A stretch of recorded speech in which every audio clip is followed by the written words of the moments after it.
Hello everyone, it's Ashman Rao, and in today's video I'm going to be bringing you my latest makeup from renowned Vietnamese shoemaker Timberly 3. TL3.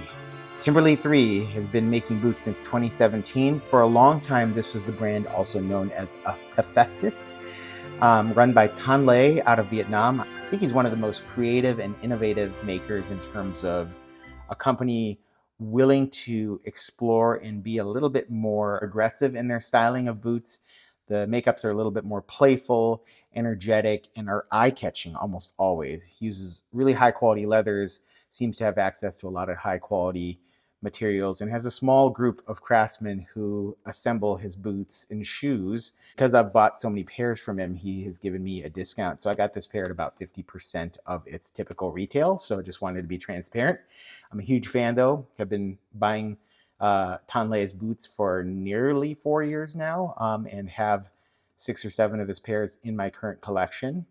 The box is well adorned typically. He used to have lots of kind of paper-like material and these greenish shoe bags. I think that's changed in recent years. You can see this tissue paper branded with a Timberly, as well as a little label that's thanking you for your order. And then you see our boot bags here. Looks like a kind of cotton bag material with the Timberly branding. This does come with boot trees, but here we go, Timberly boot bag. So here we go. This is my very first pair of what I would describe as Austerity Longwings. Beautiful makeup that I am seeing for the very first time with you right here. As you can see, this is in the pattern of a Longwing Blucher. Has that wingtip front section with the long wing pattern going all the way along to the back here, with a curved leather strip adorning the back heel, hiding any seams back there. You see the other side of the long wing. Here, this is an open channel lacing system with this pattern of lacing describing a blucher. Now, most Longwing Bluchers have extensive broguing along all of the key portions where the panels meet each other, including along the long wing. There's usually a medallion, but I saw a model similar to this, a nice medium neutral brown leather with a nice embossed grain pattern that I thought would be a nice option to complement a Austerity Longwing pattern. So really cool Austerity Longwing brogue with a little contrast stitching on the upper. You can see this really beautiful triple row Norwegian welt that goes 360 degrees around the shoe. Although some of that stitching, 270 degrees of it, is the welt stitch right through here. And then you have this more robust braided Norwegian welt going all the way around the shoe. Really lovely work done there. You can see how that 270 degree welt stitch ends right about here. We have a more rugged block heel with a nice detail fudge pattern right along the edge of that heel block, though there is also fudging along the edge of this welt, as you can see along here. If we take the shoe and take a look at its toe profile, it has a somewhat banana-shaped almond styled or almond-shaped last with this wingtip pattern here. Slightly asymmetric pattern, but I like what I'm seeing here. This is a more spacious almond-shaped last, and overall is in the typical character of a Longwing Blucher. This leather has not received really any treatment or shining by me, but I am going to apply a little bit of a shine and maybe bring this back to you. Timberly also includes really nice shoe trees. You can see the little metal pull, and this is an elastic shoe tree. I'm not going to take it out for the unboxing. Here we see 5 blind eyelets here. I don't believe there's any, yep, there is actually metal protectors on the back sides to protect the leather from wear over time. Sole here has a Vibram toppy. I actually prefer Vibram Explosion toppies, but a very simple yet elegant toe plate with 3 screws adorning that, and the toe plate is recessed and the screws are recessed so they're not going to catch. The Vibram toppy should be sufficient to use this in all weathers. And then we see a very slightly rounded waist here, which has a square waist, typical of the Longwing Blucher pattern, the gunboat pattern that we're so familiar with.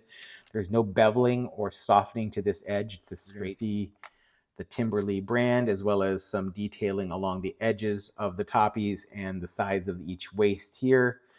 Just a really nice, clean, elegant, bold, yet understated design. Very well done.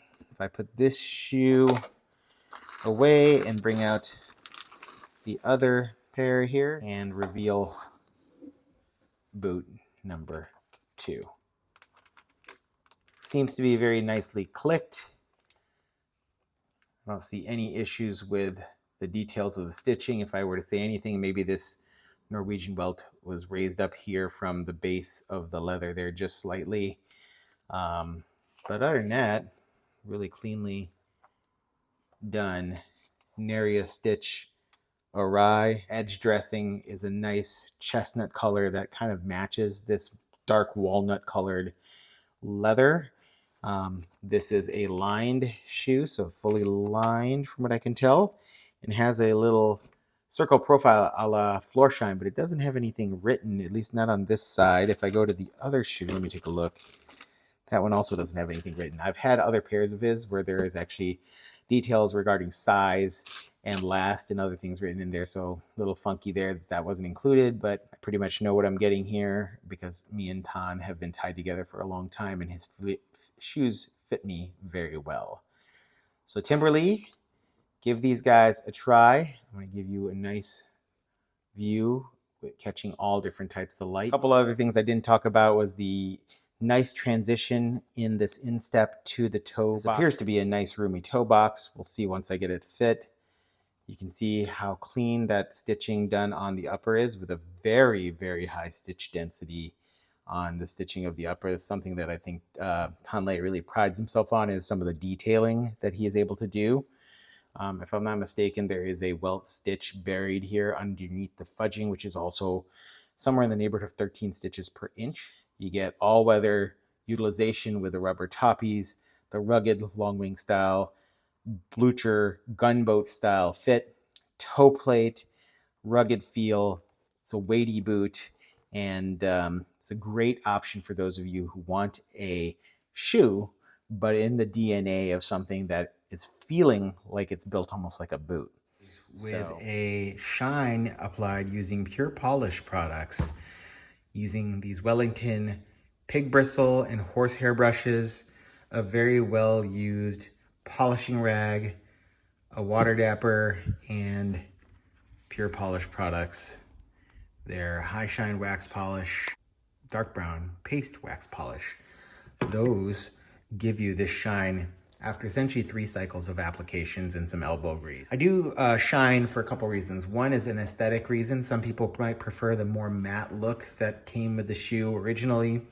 I do as well, but I also like a shine look. It kind of makes the shoe pop a little bit more, accentuates its curves. But most importantly, this layer of wax that I've applied will protect the shoe from little dings, scuffs, scratches that tend to accumulate, for me at least, on the toe box as well as on the heel, so that I can simply either remove the wax at some point or reapply wax or melt the wax and redistribute it to give myself a protection that will then preserve these shoes long-term for my use, as well as if I ever decide to part with them, it preserves the quality of the leather so that it doesn't scratch, ding, dent, or have any issues. So wax, not only for aesthetics, but for protection. Pure polish products, huge fan of pure polish products, as you see, gives it a really nice shine. I tend to apply it to areas before crease points so that the wax doesn't crease into those crease points.